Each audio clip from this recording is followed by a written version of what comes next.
दुनिया के हम एगो पहली ऐसन औरत बानी जे अपन देवरानी के अपन सौतन बना लेलस।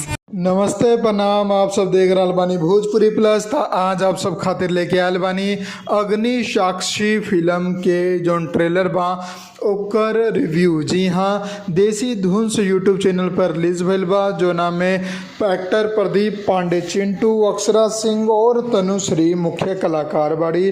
ट्रेलर अभी कुछ देर पहले ही आयल बा। ट्रेलर में कहानी का दिखावल गया बा उस पर पहले चर्चा कर लेवल जा। तो कहानी कुछ ए तरीका से बा, अक्षरा सिंह और प्रदीप पांडे के हो जाला बियाह, सब कुछ अच्छा से चलेला। लेकिन अक्षरा सिंह जी के जोन देवर रहेला उ बा उनकर एगो आँख खराब रहेला, जोना कारण उनकर कहीं भी बियाह ना होखेला।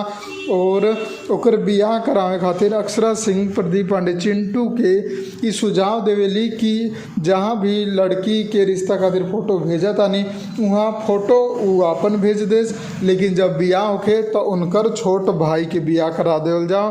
तब उ रिश्ता जाला तनुश्री के घरे और वहाँ सब कुछ तय होला के बाद भी जब बियाह हो जाला और जब सुहाग रात के सेज पर उ लड़की देखेली एगो ऐसन इंसान के जोना से ओकर बियाहे ना होल बा, जो कि ओकरा हिसाब से ओकर भैंसुर बा।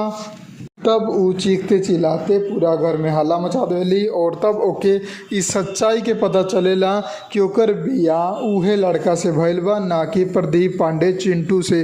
तब कुछ फिल्म में ऐसन सीन आवेला जहाँ पर अक्षरा सिंह प्रदीप पांडे चिंटू यानी अपन पति से ही अपन देवरानी के बियाह कर देवेली और यही तरीका से ई कहानी फिल्म में आगे बढ़ेला।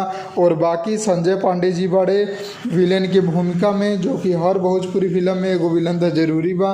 पुराना 1990 के दशक वाला कहानी सब लेके चल रहा बा, तो उ चीज़ आप लोगन के में देखे की मिली। और देवरानी जेठानी सौतीन ई सब कहानी आप लोगन के पूरा देखे की मिली।